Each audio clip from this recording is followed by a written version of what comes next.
freedom to speak. If I had listened to the doctors, I would stay here speechless today. Well, listen. Imagine you are in full control of your life. You have your own business, making money, nice family, smart kids. Let's say you have it all. Then you get hacked. Not by somebody, but your own brain. All of a sudden, you cannot walk, talk, and take care of yourself anymore. It happened to me. Here I am, sitting in a wheelchair. Half of my body is paralyzed. I cannot make a sound, and I'm wearing a diaper. The doctors predict that I would never walk and talk again. I hear this saying, severe stroke, major stroke. First, I'm devastated. Nobody will love me like this. I'm a burden to my family. Luckily, those thoughts didn't last very long. Instead, I give myself an extraordinary assignment to prove the doctors wrong. How did I do that? Why cannot I stand in front of you and talk? Why?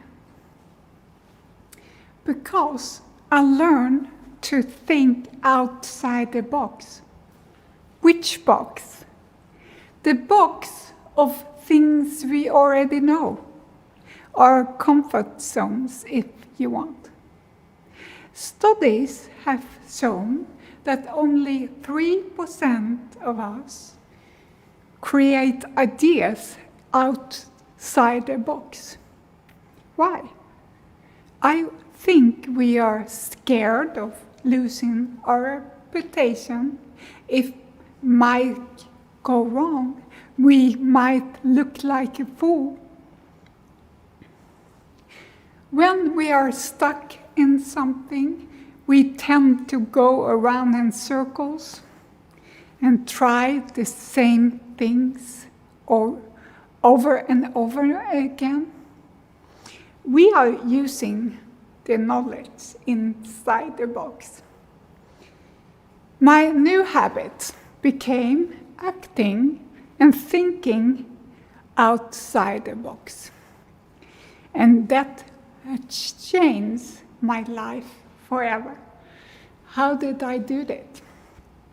Well, I'm not an expert in this, but this worked for me. First, education. As soon as I could read again, I read everything about neuroplasticity. That is the brain's way of adapt and reform itself.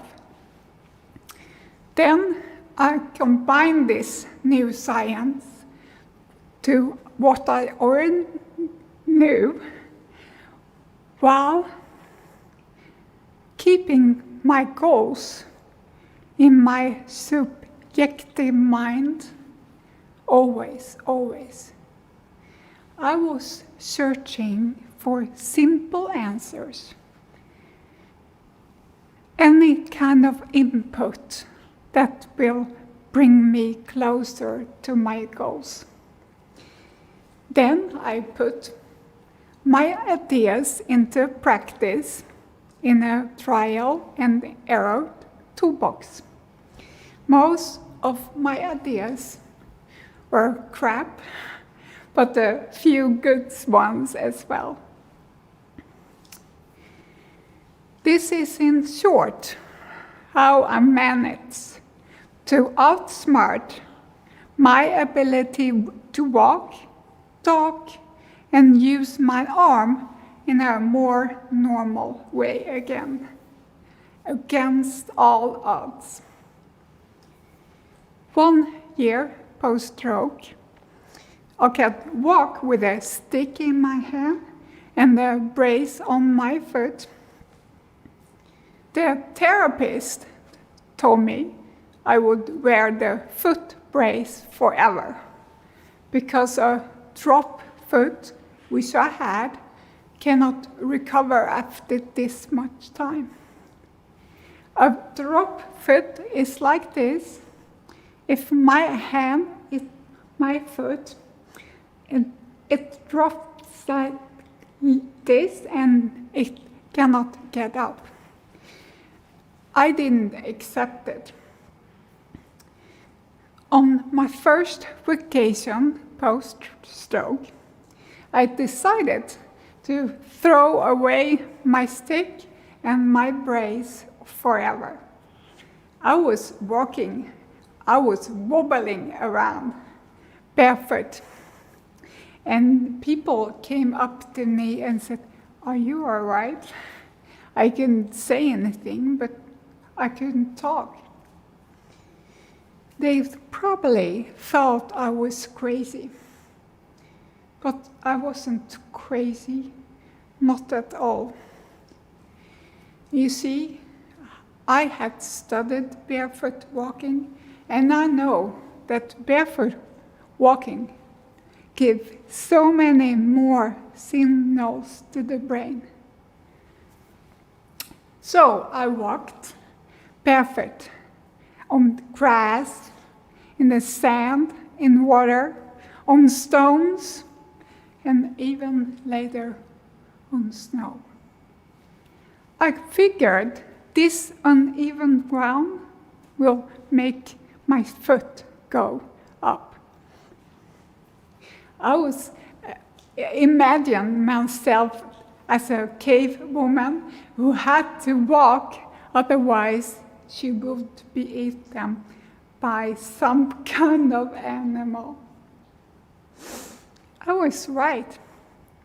In a few weeks, my foot started to go up.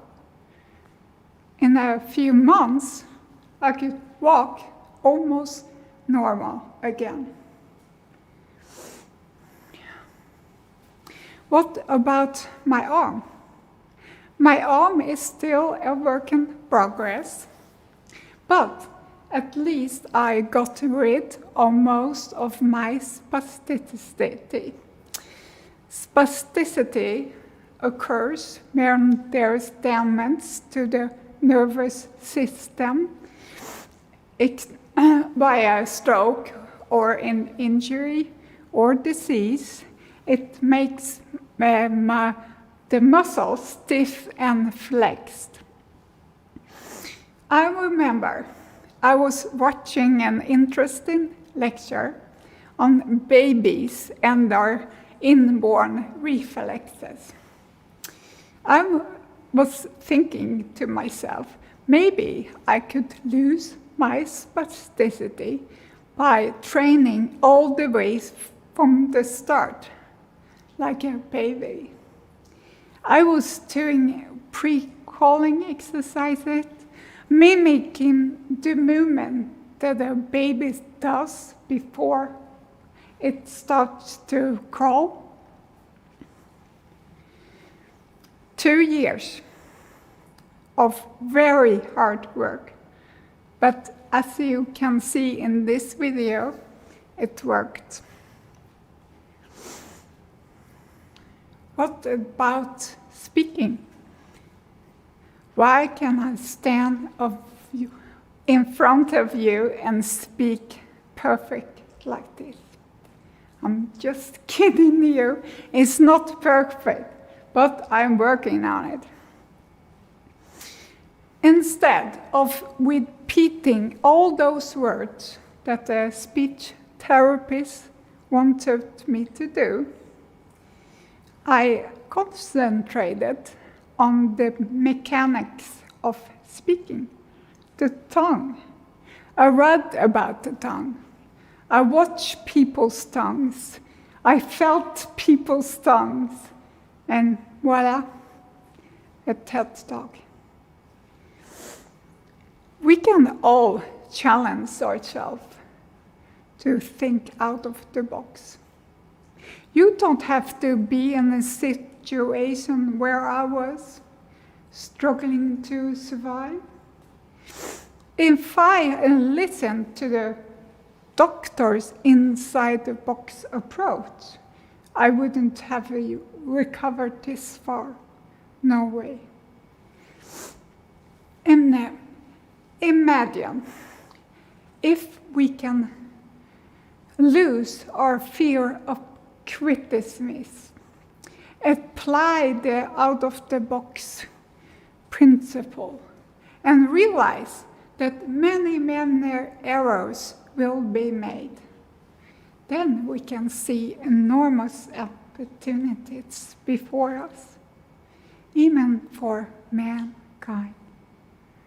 That's why I can say I'm thankful for my stroke. Right, I can almost hear us say that. But I am.